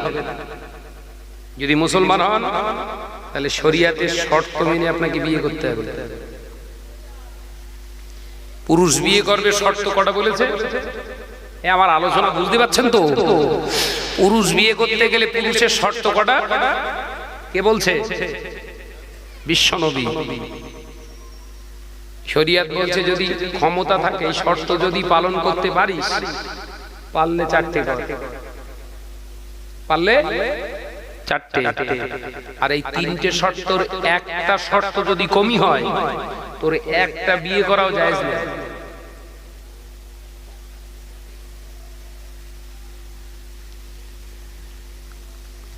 বিশ্বনবীর কলেজার সাহাবী সাহাবায়ে কেরামেরা অবাক হয়ে রইলেন এই শর্ত 3টে শুনবে। আল্লাহ নবী বললেন, ও আমার সাহাবারা, 1 নম্বর শর্ত হলো শোনো, শুধু যৌবন ক্ষমতা থাকলে হবে না, হাতির মতো শরীর শুধু রাখলে হবে না, সালমান খানের মতো বডি শুধু রাখলে হবে না, গোপ দাড়ি শুধু উঠলে হবে না। আমি রাসূলুল্লাহ জানিয়ে দিলাম সংসারের A to Z কাজ করার ক্ষমতা রাখতে হবে। ঘর ঝাড়ু দেওয়া, বাসন মাজা, জামা কাপড় পরিষ্কার করা, রান্না বাড়া করা। কারণ যদি এই কাজ তোমার না শেখা থাকে, তোমার বিবাহ করার পরে যদি তোমার বিবাহিত নতুন স্ত্রীটা যদি অসুস্থ হয়ে পড়ে, ও তোমাকে রান্না করে খাওয়াতে পারবে না, উনানের কাছে যেতে পারবে না। আমি নবী বলছি, অসুস্থ বিবিকে কষ্ট দিও না, অসুস্থ বিবিকে কষ্ট দিও না। আমি নবী বলছি, তুমি নিজে চলে চলে যাও, তুমি নিজে চলে গিয়ে রান্নাশালায় ঢুকে নিজে হাতে রান্না বান্না করো। ওই রান্না বান্না করে অসুস্থ বিবির সামনে খানা তুলে ধরো। আমি নবীর এটাও হলো একটি সুন্নাত। জোরে বলবেন না? রান্নাঘরে ঢোকা হয়? হয়?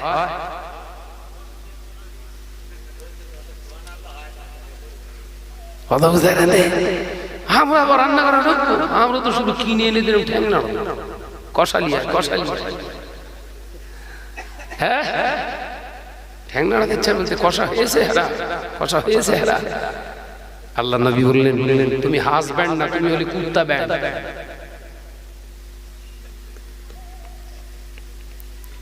এই দীর্ঘ বিরাট লকডাউন গেল প্রায় 6 মাস। তখন তো কোথাও বের হতাম না। সংসারের সমস্ত কাজ না করলেও রান্না বাড়াটা এভরিডে আমি করেছি, আল্লাহ শুকর। এবং রান্না করতে যে কি মজা, কত কষ্ট অনুভব হয়েছে। এতে কি হলো, বিবির প্রতি সম্পর্কটা ভালো হবে না খারাপ হবে? ওটাই বলছে আমার সুন্নাত। একবার জোরে বলবেন।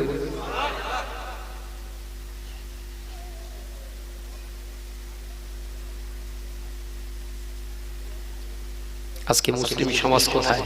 শুধু বলছে রাস্তা কেন খারাপ, এই উন্নতি করায়। বজ্রাঘাত করবে, তোর রাস্তা আগে না, তোর দিনের রাস্তা আগে। কথা বুঝতে পারছেন? তো দুনিয়ার রাস্তা আগে নয়, তোর দিনের রাস্তা আগে, দিনের রাস্তা আগে। ধর্মের রাস্তা খারাপ করে দুনিয়ার রাস্তা ভালো করতে যাস না।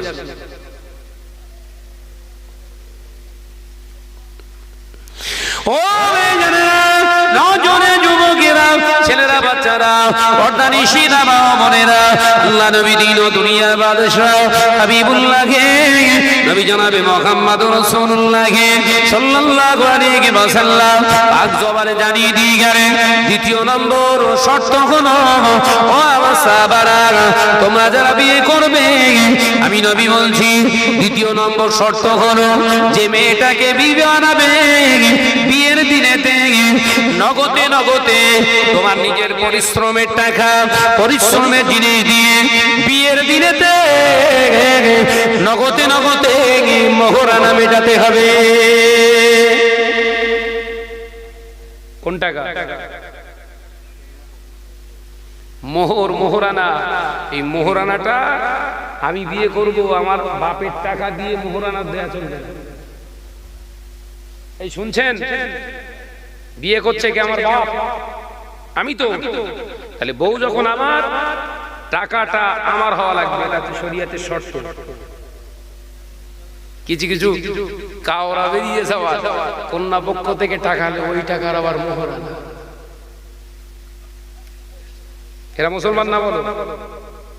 আবার ওই রকম কাওরা বিয়ে পড়াতে গেছে আমাদের মতো কিছু কাওরা, গিয়ে দোয়া যাচ্ছে, আল্লাহ সুখী ভরিয়ে দাও। শয়তান বলছে, আল্লাহ তুই আর কি করবি, আমি তো এরকম করি।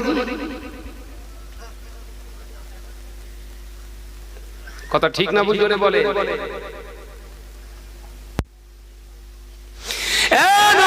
যুবকেরা, ছেলেরা, বাচ্চারা, পর্দানিশীরা, মা বোনেরা, ভুল আমায় বুঝো না, আমায় ভুল বুঝতে যেও না। আমি নবীর হাদিস বলাতে এসেছি, কান খুলে শুনে রেখে দাও, কান খুলে শুনে রেখে দাও। আল্লাহ নবী জানিয়ে দেন যে পুরুষগুলো মোহরানা নগদে মেটায় না, বাকি রেখে মারা যায়, ওই পুরুষগুলো যদি বিনা তওবায় মারা যায়, কিয়ামতের দিন জিনাকারীদের কাতারে হাসর হবে। জোরে বলুন নাউজুবিল্লাহ।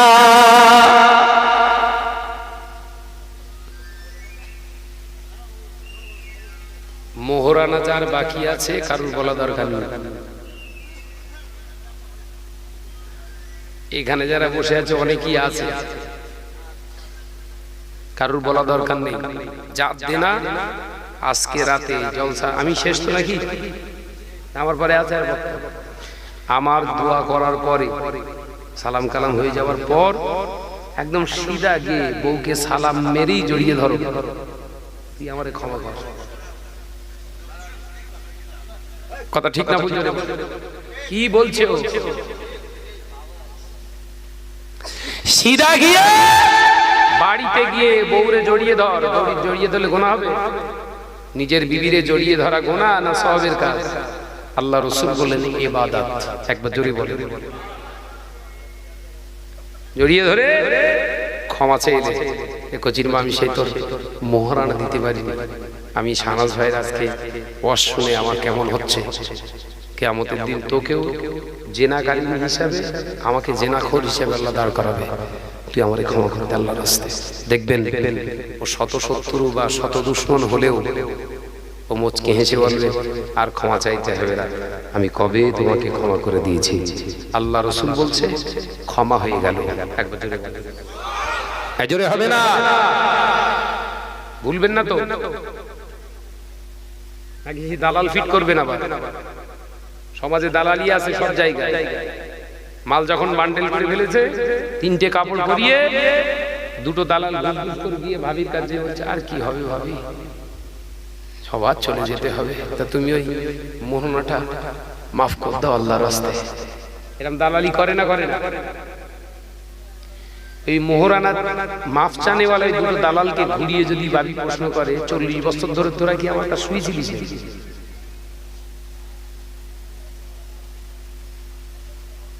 কথা বুঝতে পারছেন না? এই দালালের কোন অস্তিত্ব থাকবে?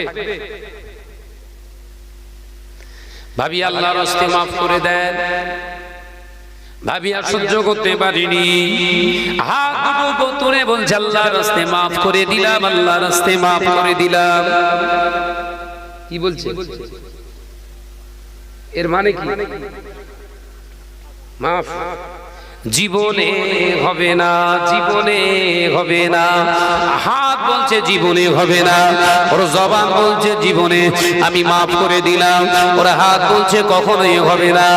এ নজনের যুবকেরা, ছেলেরা, বাচ্চারা, আমার সোনার মানিক মুরব্বিয়ান গণেরা, মোহরানা দেয়া হলো ওয়াজিব। মোহরানা ছাড়া বিয়ে হয় না, মোহরানা পাওনা ছাড়া বিয়ে হয় না, মোহরানা আদায় ছাড়া বিবাহ হয় না। বিবাহের শর্ত হলো মোহরানা আদায় করা। মাথায় ঢুকছে না? এই মোহরানা দেওয়া নেওয়া যদি না থাকতো তো যাত্রার হাত ধরে বলতে আমার তুই বউ হয়ে যেত। কথা বলছেন না কেন? তুই মোহরানা দিসনি, তুই আমার বউ, কি? এই তো খ্রিস্টানের থেকে খারাপ। খ্রিস্টানরা বিয়ে করতে গেলে একটা আঙ্গুলি ঢোকায় হাতে, দেখেছেন তো?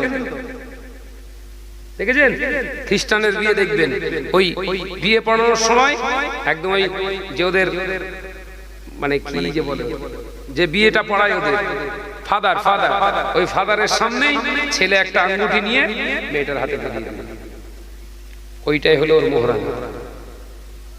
ও বিয়ে করলো মোহরানা একদম সরাসরি দিয়ে, আর তুই মুসলমান বলে, নবীর উম্মত বলে দাবি করিস, তোর মোহরানা কই?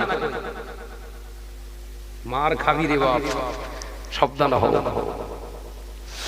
ও যুবকেরা, ছেলেরা, বাচ্চারা, আল্লাহ নবী পাক জবানে জানিয়ে দিয়ে গেলেন, তৃতীয় নম্বর শর্ত হলো যে তোমার বিবি হবে। আমার সাহাবারা, আমি রাসূলুল্লাহ জানিয়ে দিলাম, 3 নম্বর শর্ত হলো যে তোমার বিবি হবে, ওকে জানাও আমার বিবি, আমি রাসূলুল্লাহর হাদিস অনুযায়ী তোমায় জানিয়ে দিলাম, তোমার ভরণ পোষণের দায়িত্ব আমার। তার মানে তোমাকে শুধু কাপড় পরাবো তা নয়, তোমাকে শুধু ভালো ভালো খানা খাওয়াবো তা নয়, তোমাকে শুধু ভালো ভালো গহনা পরাবো এটার নাম নয়। আমার লক্ষ্য রাখার দায়িত্ব পড়ে গিয়েছে, তুমি যদি নামাজ না আদায় করো তোমাকে নামাজি হতে হবে। তুমি যদি বেপরদানিশিনা নারী হও, তোমাকে নামাজিনী পর্দানিশিনা নারী বানানোর দায়িত্ব আমার উপরে পড়েছে। যুবকেরা, আল্লাহ নবী জানিয়ে দিয়ে গেলেন, এই 3টি শর্ত মেনে যে পুরুষটা বিয়ে করে, ওর বিবিটা কোনোদিন শরিয়াতের খেলাফ চলতে পারবে না।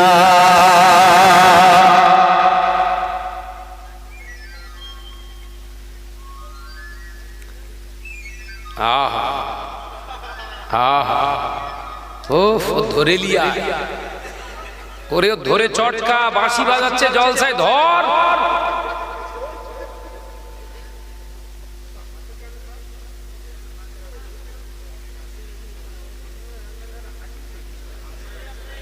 আর কেন বাঁশি বাজাবে না, মেলা বসিয়ে আসতো। ও তো বাড়ি থেকে তৈরি করে এনেছে, এইখানকার মালি নিয়েই চালাচ্ছে। ওই জন্য জলসা মাহফিল দিতে গেলে আগে তার প্রিপারেশন নিতে হয়, প্রস্তুতি। মুজাদ্দেদ জামান ইসালে সব দিয়েছেন 21, 22, 23 ফাল্গুন সামনে যাবে। মুজাদ্দেদ জামান ইসালে সব দিচ্ছে, বিরিয়ানি করতে পারিনি, খিচুড়িও করতে পারিনি, 250, 750 গ্রাম বাতাসা। জোরে বলবেন না, চিল্লে হলো না। দাদা হুজুর পীর কেবলার অন্যতম একজন খলিফা আল্লামা নিসারউদ্দিন রহমাতুল্লাহ আলাইহি হুজুরকে প্রশ্ন করছে, হুজুর এত বড় একটা ইসালে সওয়াব দিচ্ছেন, আর ওই বাতাসার তাবাররুক কেমন যেন একটা দেখায়। মুজাদ্দেদ জামান মুচকি হেসে বললেন, বাবা নিসারউদ্দিন, বাবা রুহুল আমিন, আমি মানুষের মন জয় করার জন্য ইসালে সওয়াব দিইনি, আমার আল্লাহ রাসূলকে পাওয়ার জন্য। একবার জোরে বলেন।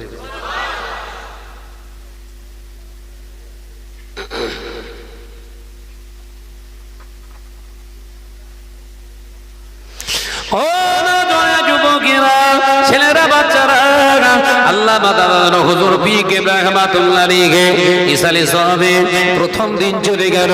দ্বিতীয় দিনে বসিয়াট আল্লামা রুহুল আমিন রহমাতুল্লাহ আলাইহি বললেন, ও বাবা রুহুল আমিন, জিকিরের মজলিস শেষ হয়ে গিয়েছে, এবার তুমি যে একটু ওয়াজ নসিহত করো।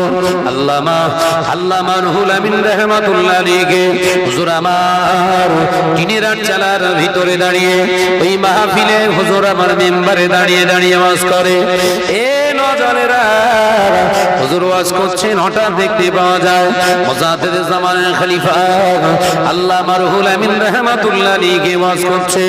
ওয়াজ করতে করতে হুজুর আমার দরবার শরীফ থেকে দাঁড়িয়ে বললেন, মুজাদ্দেদ জামান লক্ষ্য করে দেখলেন আমার রুহুল আমিন দাঁড়িয়ে ওয়াজ করছে। মুজাদ্দেদ জামান উঠে দাঁড়িয়ে চিৎকার করে বলে, ও নবী পাকের উম্মত উম্মতিরা, আল্লাহর বান্দারা, আর দেরি করো না, উঠে দাঁড়াও। আমার রুহুল আমিন ওয়াজ করে, আর আমি আবু বকরের ইসালে সওয়াবে আমার রাসূলুল্লাহ রুহানি হালাতে এসে হাজির হয়ে গেছে। জোরে হবে না, ও ভক্ত মুরিদানেরা, উঠে দাঁড়াও, আমি আবু বকরের বাতাসার ইসালে সওয়াবে রাসূলুল্লাহ রুহানি হালাতে এসে হাজির হয়েছে। এ নজরেরা, যুবকেরা, ওয়াজটাকে কাহিনীর জায়গা বানিও না, আমি যেটা বোঝাতে চাইছি বুঝে নাও। আল্লামা দাদাজান হুজুর পীর কেবলা তৃতীয় জলসা শেষ হয়ে গেল। তৃতীয় দিন শেষ হয়ে যাবার পরে চতুর্থ দিনে ঘুমিয়ে আছে তাহাজ্জুদের নামাজ আদায় করে। হুজুর আমার স্বপ্ন যোগে দেখছেন কিনা, দিন ও দুনিয়ার বাদশা হাবিবুল্লাহকে, নবী জনাবে মুহাম্মদুর রাসূলুল্লাহ সাল্লাল্লাহু আলাইহি ওয়াসাল্লাম, আল্লাহ নবী শব্দ যোগে এসে মুজাদ্দেদ জামানকে সালাম দেয়, আসসালামু আলাইকুম ইয়া আবু বকর। ওয়া আলাইকুম। আল্লাহ নবীর সালামের জবাব দিয়ে দয়ার নবী দিকে তাকিয়ে অবাক হয়ে তাকিয়ে রইলেন। আল্লাহ নবী বললেন, ও বাবা আবু বকর, ও আমার আবু বকর, আমি রাসূলুল্লাহ তোমার ইসালে সওয়াবটা বড় ভালোবেসেছি। ও আমার আবু বকর, তোমার ইসালে সওয়াবটা আমার বড় পছন্দ হয়েছে। হুজুর, আমি আবু বকরের ইসালে সওয়াব আপনার পছন্দ হলো, কারণ কি করে, কিসের ওসিলায় হলো? মুজাদ্দেদ জামানের দিকে তাকিয়ে আল্লাহ নবী বলেছিলেন, ও আমার আবু বকর, আমি রাসূলুল্লাহ তোমার ইসালে সওয়াবকে দেখে পছন্দ করিনি। আমি আমার আবু বকরের দিকে তাকাই, আমি নবী যেমন মিথ্যা কথা বলি না, আমার আবু বকরও মিথ্যে কথা বলে না। আমি নবী যেমন নামাজ কাজা করি না, আমার আবু বকর নামাজ কাজা করে না। আমি নবী যেমন পরনিন্দা করি না, আমার আবু বকর জবান দিয়ে পরনিন্দা করে না। ও আবু বকর, আমি নবী সুদের মাল খায় না, হারাম খায় না। আমার আবু বকর হারাম মাল সুদের মাল খায় না। আমি নবী আমার মুখে দাড়ি কাটি না, আমার আবু বকর আমার মুখের দাড়ি কাটেন না। তাই আমি আবু বকরের দিকে যখনই তাকাই, আমার আবু বকরের প্রতি ভালোবাসা তৈরি হয়। ও আবু বকর, যে আমার পাগল হয়, আমার পাগল ইসালে সব দেবে, আর আমি রাসূলুল্লাহ আসবো না, এটা হতে পারে না। চিল্লে বলো। ইসালে সব দেওয়ার আগে নিজেদেরকে তৈরি করো। আমি হুজুরের ওসিলায় দোয়া কবুল হবে কোনো গ্যারান্টির জায়গা নেই। পীরের বাচ্চারা আনবেন, গ্যারান্টির জায়গা নেই। কিন্তু কমিটির সাহেবান ভাইয়েরা যদি নামাজি, দাড়িওয়ালা, মুত্তাকিন, সুন্নতি লেবাজের উপরে চলে, এটাই হলো দোয়া কবুলের ওসিলা। একবার জোরে বলে, এই এদের ওসিলায় জলসা কবুল হবে। ওই 30,000 টাকা দেবের হুজুর আনলে যে জলসা কবুল হবে, ও জলসায় বাজও করতে পারে। তোরা তৈরি হ, আমি তোদের ভাই হিসাবে বলে গেলাম। এসব ওয়াজ করলে আমারই ক্ষতি। আমি করছি কেন? আমার কবর আগে, দুনিয়া আগে না। কারণ দুনিয়ার জমিনে যারা আজকে আমাকে ভাই বলে ডাকবে, যারা আজকে আমাকে হুজুর বলে মেনে নিয়েছে, বাবা, ওদের সুবিধা যতদিন দিতে পারবো ততদিন ওদের কাছে আমি ভাই হুজুর। সুবিধা না দিতে পারলে ঠিক কালকের পরে আবারও আমার হয়ে যাবে বোনাই। আমি ওর কে বলো বলো। সুবিধা দিতে পারলে হুজুর, সুবিধা শেষ হয়ে গেলে হয়ে যাবে বলো বলো শালা। আল্লামা হুজুর ওয়াজ করতে করতে দুই এক সময় এই কথা বলে ফেলতেন, বুঝতে পারেন? তাই আমি আপনাদের ভাই হিসেবে কিছু কথা, ঠিক বেসিক্যালি হিতের কিছু কথা শরীয়ত থেকে রেখে গেলাম। এত কোরআনের আয়াত আপনাদের মাথায় হ্যাং করে যাবে। কোরআনটা তো সহজ নয়, ছেলে খেলার জিনিস নয়। আমি ইচ্ছা করলে পারতাম তো সূরা ফাতিহা থেকে শুরু করে সূরা বাকারার এক রুকু পর্যন্ত আমি অনুবাদ করে শোনাতে পারতাম। সময় ছিল তো, একটা আয়াতের তাফসীর করে গেলাম, তাও কমপ্লিট হয়নি। আল্লাহ বলেছে আমানু দুখুলু ফিস সিলমি কাফা, ইসলামের ভিতরে তোরা যারা ঈমান এনেছিস আগে ঢোক, পরিপূর্ণ রূপে ঢোক।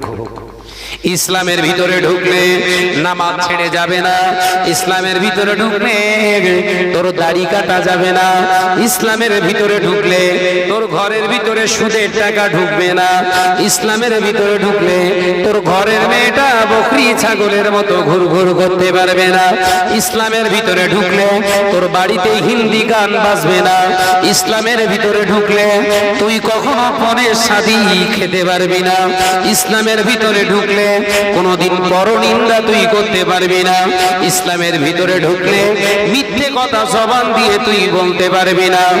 এ নজরে যুবকেরা, ইসলামের ভিতরে তুমি যদি ঢুকে যাও পরের মেয়ের দিকে কুদৃষ্টি দিকে তাকাতে পারবে না।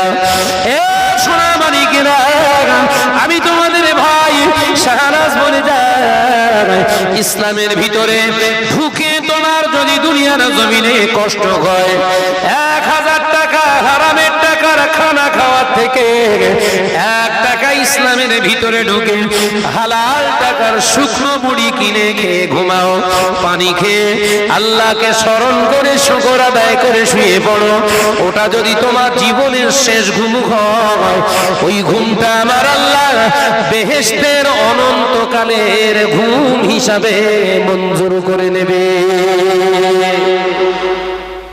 আলোচনা শেষ করে দিল। আর কত খাবে? যে একটি আয়াতের তাৎপর্য জায়গা দিয়ে গেলাম। ইসলামের ভিতরে যে ঢুকবে সে মদ খেতে পারবে না, ইসলামের ভিতরে যে ঢুকবে সুদ খেতে পারবে না, ইসলামের ভিতরে যে ঢুকবে জেনা করতে পারবে না, ইসলামের ভিতরে যে ঢুকবে পরনিন্দা করতে পারবে না, ইসলামের ভিতরে যে ঢুকবে চটকদারি করতে পারবে না, ইসলামের ভিতরে যে ঢুকবে দাঁড়িয়ে দাঁড়িয়ে মসজিদের আজান হচ্ছে জবাব না দিয়ে থাকতে পারবে না, ইসলামের ভিতরে যে ঢুকবে দাঁড়িয়ে দাঁড়িয়ে নামাজ কাজা করতে পারবে না, ইসলামের ভিতরে যে ঢুকবে নাভির নিচে কাপড় পরে ঘুরতে পারবে না, ইসলামের ভিতরে যে ঢুকবে ঘরের মহিলারা মাথা আলগা করে ঘুরতে পারবে না। টোটাল মিলিয়ে উদখুলু ফিস সিলমি কাফা, ভিতরে ঢোক, শয়তান কোনোদিন তোদের পথ ভ্রষ্ট করতে পারবে না। একবার জোরে বলুন সুবহানাল্লাহ।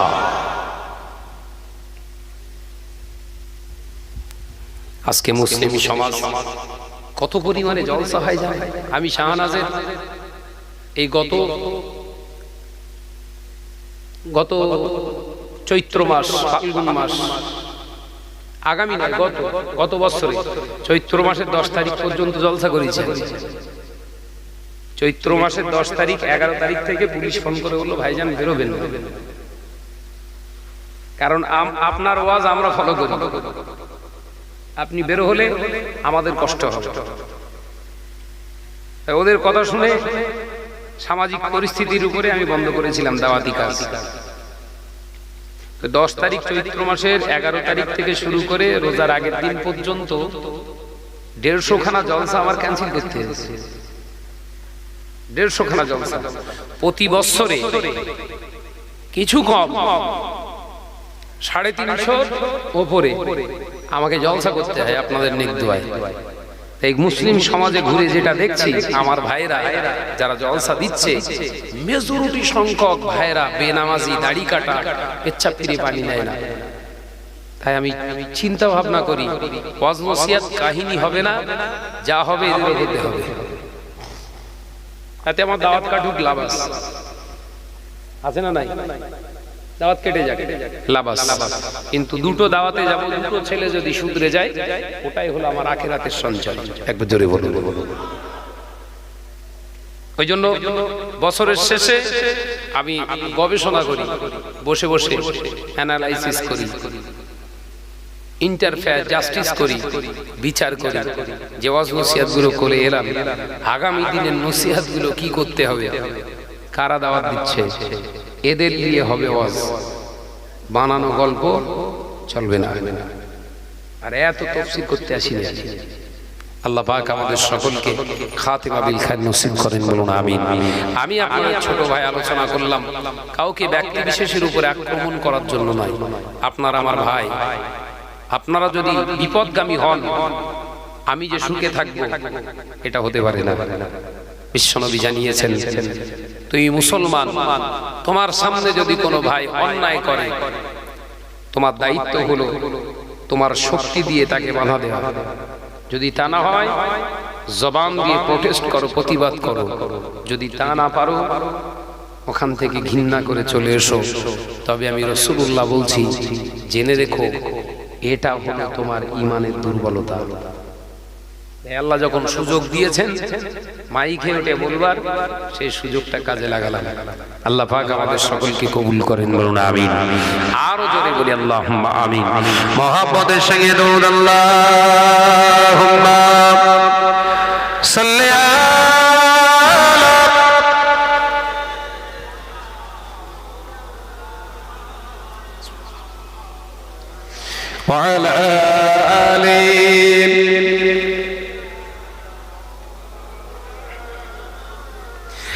একদিন তোমারি নাম মসজিদে হবে তাই তো নাকি? এখানে একজন উঠে বলেন কার নাম হবে না মসজিদে এলাম? সবার। সামনে যারা আছেন, আড়ালে যারা আছেন, সবার মসজিদে। তাহলে মসজিদের সঙ্গে সম্পর্ক ভালো রাখার দরকার আছে না নেই? জোরে বলো। মসজিদের সঙ্গে সম্পর্ক ভালো রাখা কি মসজিদে বেশি বেশি দান করা নাকি নিজেকে দান করা? একদিন তোমারি নাম মসজিদে হবে এলান, একদিন তোমারি নাম মসজিদে হবে এলান। তৈরি থেকো, তৈরি রেখো কবরের মাল সামান। জোরে বলবেন না, চিল্লে হবে না। একদিন তোমারি নাম মসজিদে হবে এলান, একদিন তোমারি নাম মসজিদে হবে এলান। আল্লাহুম্মা সাল্লি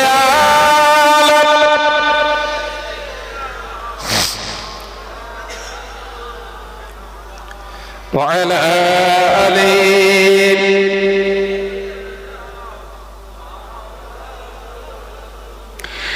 বন্ধু স্বজন আত্মীয় পরিজন পরিয়ে তোমায় নতুন কাফন। কাফন পরাই কারা? বন্ধু আত্মীয় স্বজন।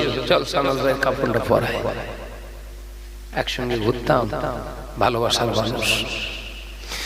বন্ধু স্বজন আত্মীয় পরিজন পরিয়ে তোমার নতুন কাফন নিয়ে যাবে ওই কবরে, থাকবে না কেউ আপন।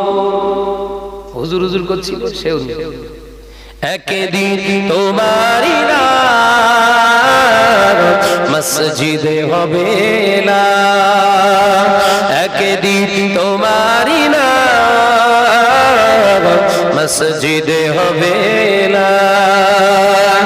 তৈরি থেকো, তৈরি রেখো কবরের মাল সামান। জোরে বলবেন না, ছিললে হবে না।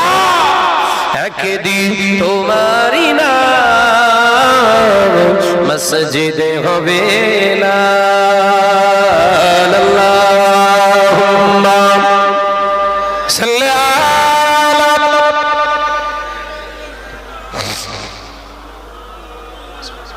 আলা সাইয়্যিদিনা।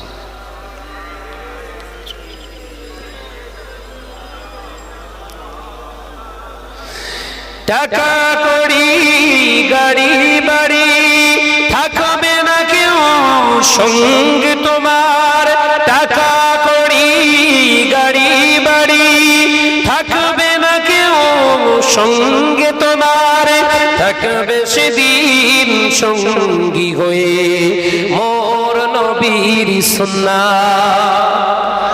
জোরে বলবেন না।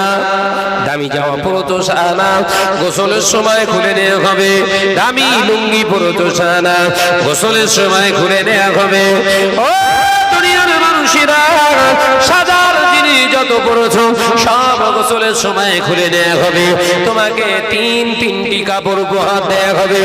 একটার নাম হলো পিরাহান, যে পিরাহানের কোনো পকেট নাই, যে পিরাহানের কোনো সেলাই নাই, যার কোনো বোতাম থাকবে না, ওই পিরাহান একটা তোমাকে পরিয়ে দেওয়া হবে। আরো দুটো কাপড় দিয়ে তোমাকে ভালো করে জড়িয়ে বেঁধে ফেলা হবে। তিন জায়গায় তোমাকে বাঁধন দেওয়া হবে। একটি হলো তোমার মাথার অগ্রভাগে, একটি হলো তোমার হাতের অগ্রভাগে, আরেকটি হলো পায়ের অগ্রভাগে। তিন জায়গায় বেঁধে খাটিয়ার উপরে তোমার লাশটাকে রেখে দেওয়া হবে। হাজার হাজার মানুষ তোমায় ভালোবাসত, ভালোবাসার মানুষগুলো তোমার জানাজায় শামিল হবার আগে বলবে, একবার ভাইকে দেখা। ভাই স্টেজে যখন নসিহত করতো কত কালারফুল লেবাস পরতো, ভাই আজকে সাদা কাফন পরে ফেলেছে। জন্মের মতো শেষ বিদায়, আজকে শেষ বিদায়। চল ভাইয়ের মুখটা একবার দেখে আসি। মা মাথার বাঁধন খুলে দিয়ে মুখটাকে যখন দেখানো হবে, বলবে শাহনাজ ভাইয়ের হাতে ঘড়ি ছিল, হাতে আঙ্গুটি ছিল, সেগুলোকে ছুড়ায় সব খুলে দেওয়া সম্ভব হয়েছে, সব ভাইয়ের মুখ থেকে কেড়ে নেওয়া সম্ভব হয়েছে। কিন্তু তাকিয়ে দেয় রাসূলুল্লাহর সুন্নাত দাড়ি মোবারক কেউ কাটতে পারেনি। চিল্লে বলো জোরে হবে না? এ নজনেরা, যুবকেরা, এই পৃথিবীর জমিনে যত সুখ শান্তি সাজসজ্জা আছে, সাজ আমি দুঃখ আমার কষ্ট নাই, রাগ নাই, কিন্তু রাসূলুল্লাহর নূর তোর জবান থেকে মুখ থেকে উড়িয়ে দিস না। ওটাকে সঙ্গী করে রাখ, বন্ধুর মতো কবরে কাজে দেবে। কবরেতে সঙ্গী হবে মোর নবীর সুন্নাত। একদিন তোমারি না মসজিদে হবে না, একদিন তোমারি না মসজিদে হবে না। তৈরি থেকো, তৈরি রেখো, এ নজন যুবকেরা, তৈরি থাকার কথা বলছি শোনো। সদা সর্বদা পাক পবিত্র অবস্থায় জীবন যাপন করো, কারণ আজরাইল এসে বলবে না আগে ওযু করলে তারপর জান কবজ করব। আজরাইল এসে বলবে হয়ে গেছে, ঘরে চল, এখানে তোর সফর শেষ। তাই আমি তোদেরকে বলে যাই, নজরেরা, সদা সর্বদা শরীর পবিত্র রেখে দেন।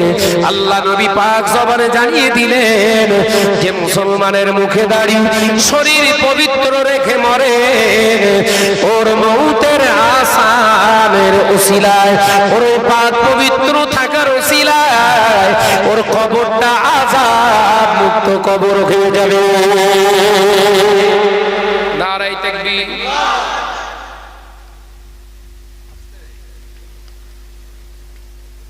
অর্থাৎ পেচ্ছা ফিরে একটু ধোয়াধুয়ি কর। ধানিয়াটির ছেলেরা খুব ভালো, এরা পেচ্ছাপ ফেরার পরে যদি পানি না পায় সামনে বিল রয়ে ঝাঁপ মারে, পুকুর থাকলে ঝাঁপ মারে, এরা সব ভালো ভালো। মা বোনেরা সাবধান হয়ে যাও, শরীর পবিত্র রেখে চলো।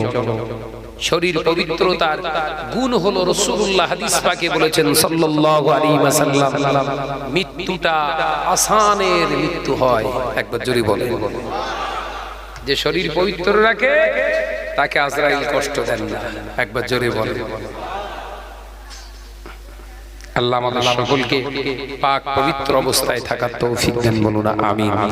আরো জোরে বলি আল্লাহুম্মা আমিন। আসুন সকলে মিলে উঠে দাঁড়ায় বিশ্ব